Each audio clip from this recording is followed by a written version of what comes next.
Gemini.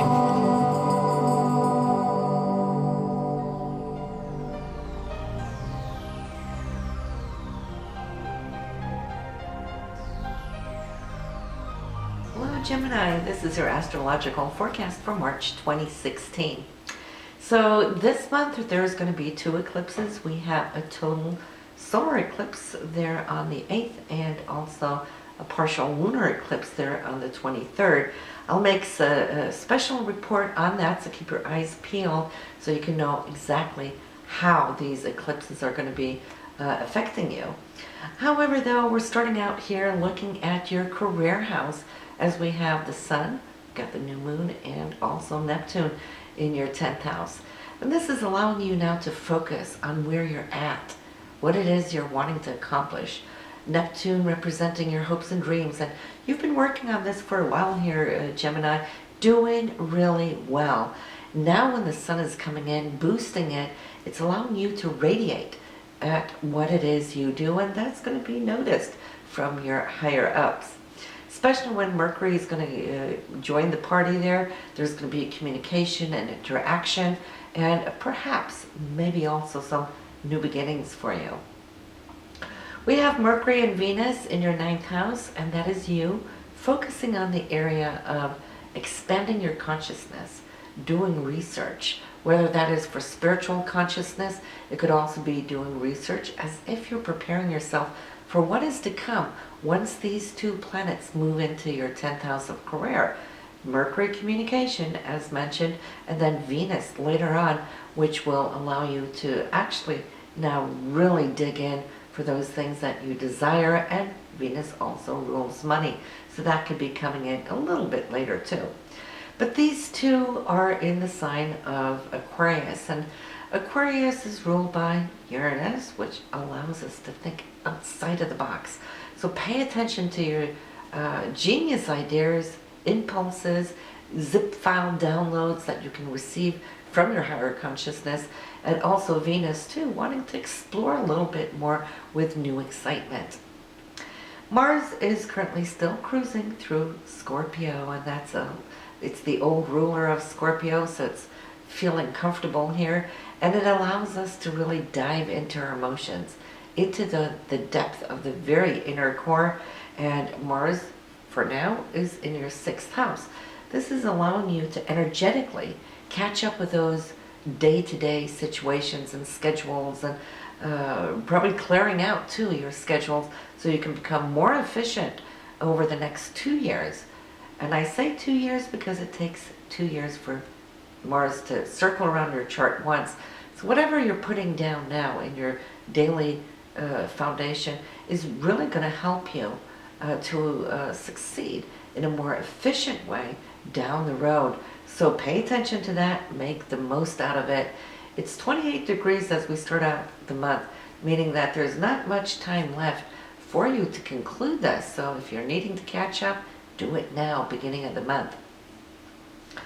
We have Jupiter here, which is now in your 4th house, and that has to do with home, family, and then also expanding your foundation. Some of you might have felt the need for more space. Think about Jupiter, it's huge, right?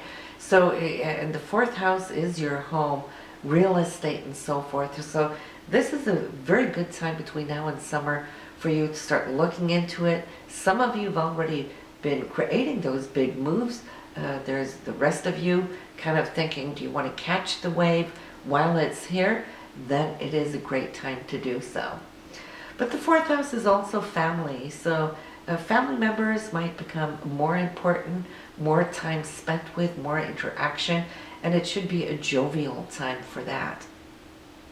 Now Saturn here in your 7th house has left you here in 2015, looking at how you can create a more of, shall I say, a serious relationship, looking into the karmic aspects between you and your partner, and also what is needing to come into the picture to shore things up in much more of a serious manner.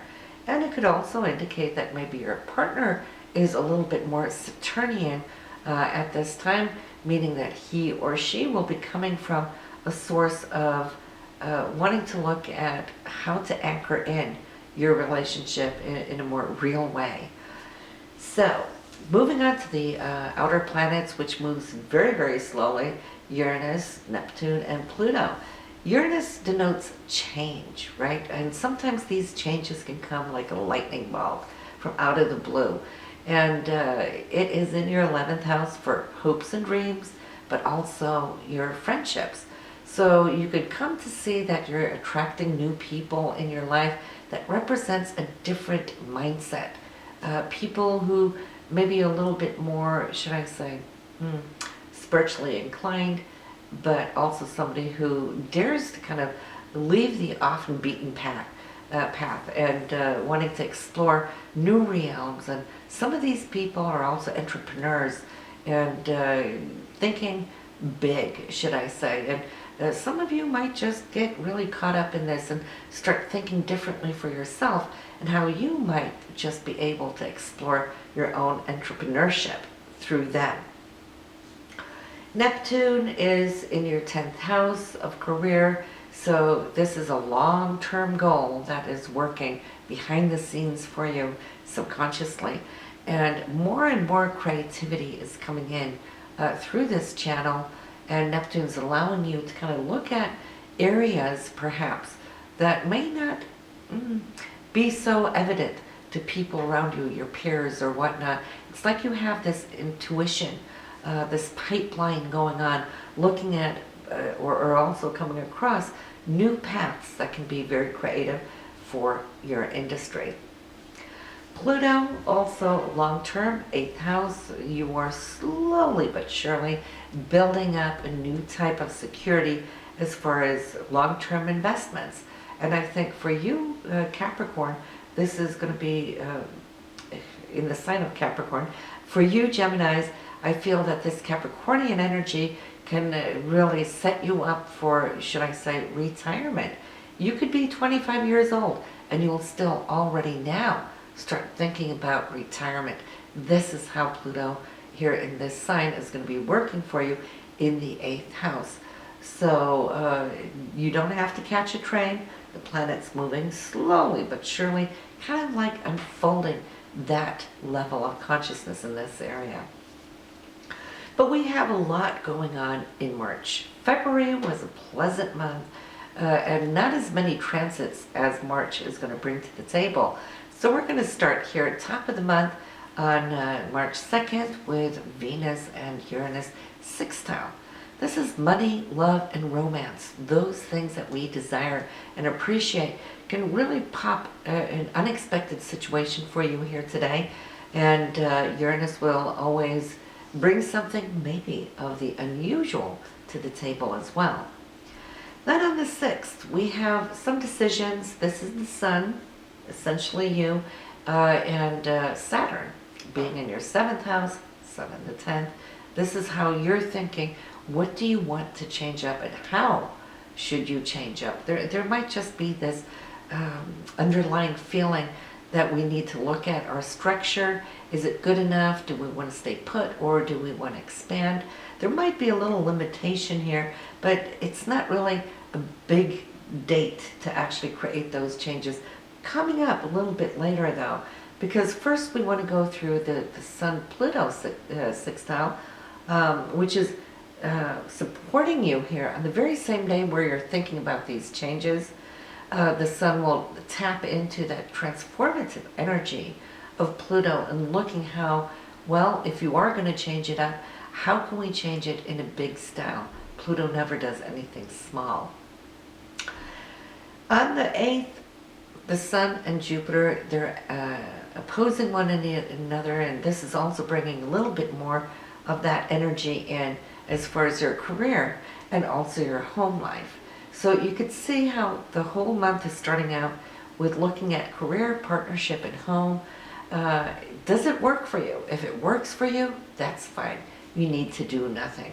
For those of you who are kind of feeling like on the fence that you would like to create change, well, this first week is going to allow you to see perhaps the path of change coming up.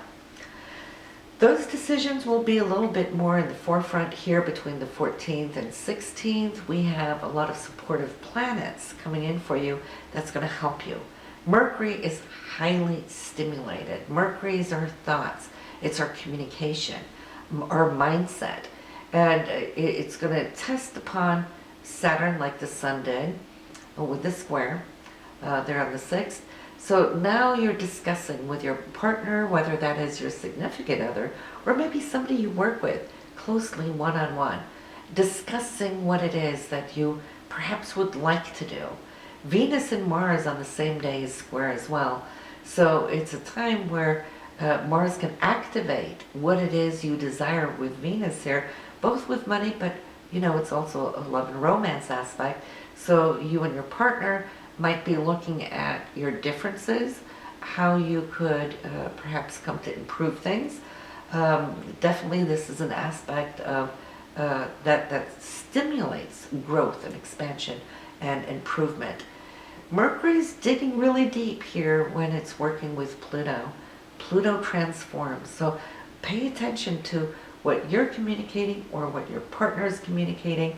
It's in the area of the 9th house of higher communication and insight. So you might just arrive some really strong intuitions, visions, and also some feedback here from your partner on the 15th by making decisions of where it is you want to go as far as your foundation. Could also include home and family life. So I'm thinking by the 16th, whatever has been discussed in these past days, right now is going to open up this beautiful overview, this vision. That's Jupiter opening up your sight with the transformations that can take place with this beautiful trine to Pluto. So conclusions are coming in, and I feel that between the 16th and the 20th, it's a time where you're going to start seeing how things can manifest, come together, and really align itself with that higher ideal you have. And there on the 20th, talk about ideals, it's Venus and Neptune. They are conjunct. And so for that reason, well, you're looking at now also your higher goals. Some of you will see it in your career because it's in the 10th house, but the 10th house isn't always just career. It's what we're trying to achieve. It's top of the chart, right? So I feel this is definitely going to put things on the mark. This is following here between the 24th and the 26th. Mercury, communication, Mars, action, drive, and your potential goals. You're cruising with it, communicating it, and also if you're needing to have any important interview, you could come to see that this is a day where you're energetically going to perform verbally. So interviews or giving a speech or whatnot, presentation, excellent day for doing just that. You might find yourself also having some lengthy, energetic communications here with a partner, and you can come to see how that too can really be somewhat exciting. On the 26th, the Sun and Mars are doing the dance in a beautiful trine. The Sun is you, and Mars here, your drive, your passion. It's really coming together here between the 10th house and Mars now in your 6th house, probably moved right on the cusp there into your 7th house. And for that, you're now powering up what it is you're wanting to do with your partner. You're going to come to see over the next month or so after this that Mars is going to be activating the 7th house for love and committed relationships. So for those of you who have been feeling maybe it's been a little stalemate or just moving slowly, well, Mars is going to power it up, and you're going to see a lot of action now in this area. I'd like to call it power days there on the 26th. So not only are you opening up for this new drive that you're having, but Pluto and Venus are also sextile. Venus being romance and emotions, and Pluto very intensely focused on transformation and depth. So here when they're sextile working together harmoniously like this, well, it's passion. So we can always do with a little passion in our lives. And not only that, but it also represents money, since both Venus and Pluto ruling bigger money, coming together. So excellent days to initiate, start something. Some of you might have a new contract starting up. If you're starting a new business, what beautiful aspects to start that launch off with. And then when we're coming to the end of March here, Gemini, it's more another segment of decisions to be made. Now you've initiated all this new, so now your mind is kind of going to, all right, where is it going to go? Is it going to be secure? This is Mercury, the mind, thinking, communicating about security here with Saturn. Is it going to gel? Is it going to stick? Looking at Pluto there, you might have, I won't say a disagreement with someone, but if somebody's coming from a different angle from where you're seeing you're heading with your security, there might be a little challenge there with Mercury and Pluto, but it's good to hear yourself voice it and then get the feedback from it. And then on the 31st, I feel there's something that's going to pop, and it is Mercury and Uranus. They are conjunct. And so this is going to allow you now to really communicate in new ways with new ideas, or you might also hear some unexpected news here on this date. So you can see there's a lot of drive, a lot of action here, and of course we have the solar eclipse there on the 8th and the lunar eclipse on the 23rd, which is both bringing new beginnings and also endings of certain things. So you're going to see the dynamics really kick in for you here in March. So stay tuned for the eclipse report, and also, of course, your tarot reading for March will also bring more information to the table for you. And I'll see you next month now. Have a good one.